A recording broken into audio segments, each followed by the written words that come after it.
Okay, great. Okay, thank you. The opening childhood incident between Olivia and Rebecca set the emotional foundation to the entire story. How did you approach staging and shooting that moment to immediately establish their fractured relationship? Which moment? The beginning. Oh, the beginning. I mean, we wanted it to be from a child's point of view, so we wanted it to kind of feel very immersive and dreamy, and uh, a lot of the faces are not in that, partially because she can't see them, and partially because the memory is obscuring them.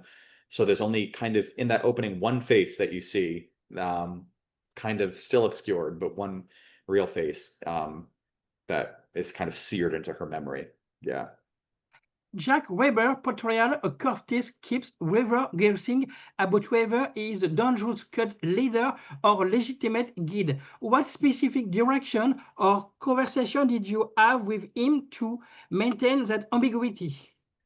We wanted him to feel like a norm. He has a lot of gravitas and he naturally brings that, but to really feel like a normal guy in some ways, that he's not trying to play a cult leader. He's saying, I'm not. He's trying to be there's scenes where he's just, I'm just a guy. I'm just like you. And I think that that's really important because it's disarming, but it's also very alarming because he shouldn't, there's something at odds with that. And so just being able to find normal human moments or seemingly human moments, I think makes him scarier, but also makes it more confusing for the people there.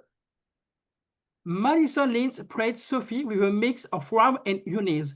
How did you decide to cast her, and what was your process in shaping that layered performance together?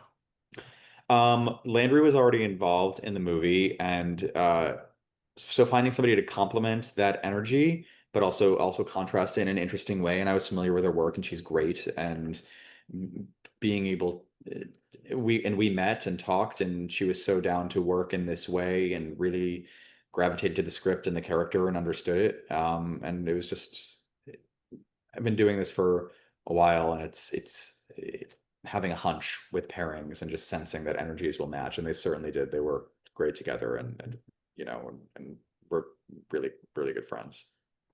This film moved away from the high body count of She Came from the Woods and Father's Day towards something more psychological. What motivated you that shift in storytelling focus? We love making movies like She Came from the Woods and Founder's Day. We were just interested to do, and there will be more that are broader, more huge cast ensemble movies. But we were just interested in doing something different this time.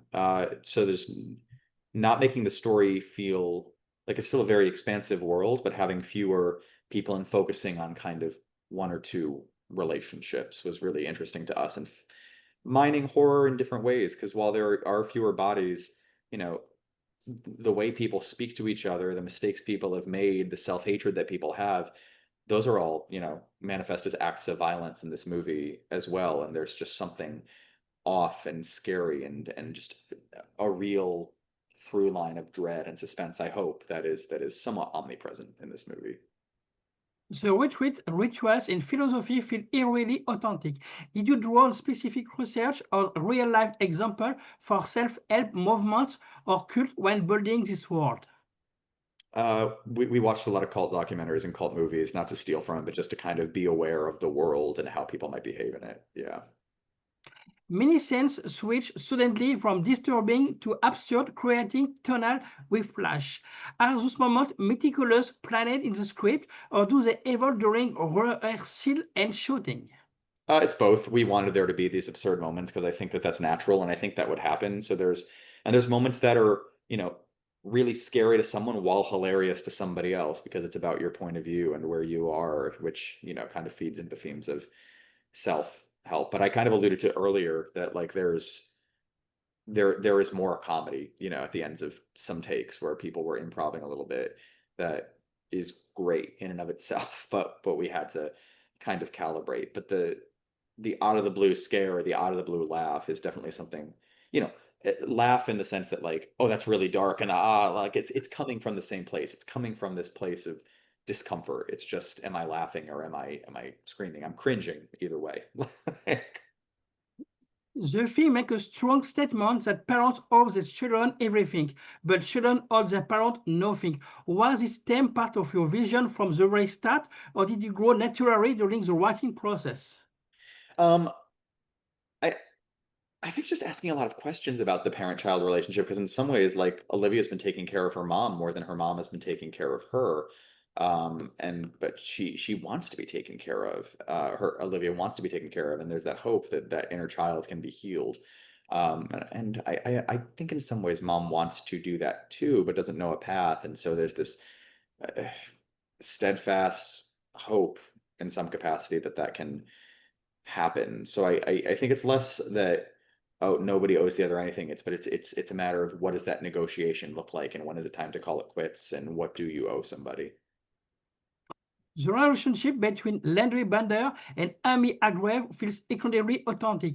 How did you work with them to build that believing, tension, and emotional history? Which two, Landry and two? Yeah, sorry, Landry Bender and Amy Yeah. Hargreaves. We all had dinner and talked about the characters and the histories and just got to know each other. And I think so much of it is just being comfortable with each other as people and performers, and having a shared idea about where these people came from, and having that, building that trust. And then they're both great actors, and so then a lot of that stuff just kind of comes in the work. So we shared what we think the timeline is like and what the key moments were. So then when we got there together, we were speaking a similar language. So if I gave a no, they both, understood what it meant in that context, because they're both great actors. Know that self-help has premiered. Has there been a particular audience or critical reaction that surprised you or made you see the film in a new light? There are It's interesting. At our premiere, there were laughs that we got that we weren't expecting, which was cool.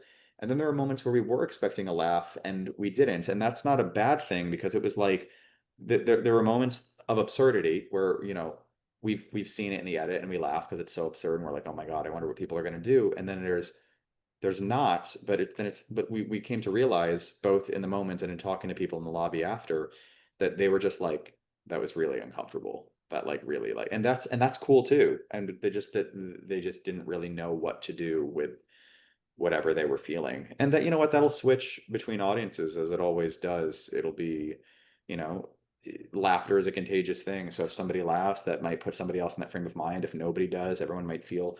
So I'll be interested to see how it plays at Fright Fest, a crowd that I love so much, and a venue I love so much, and a group that's just the best.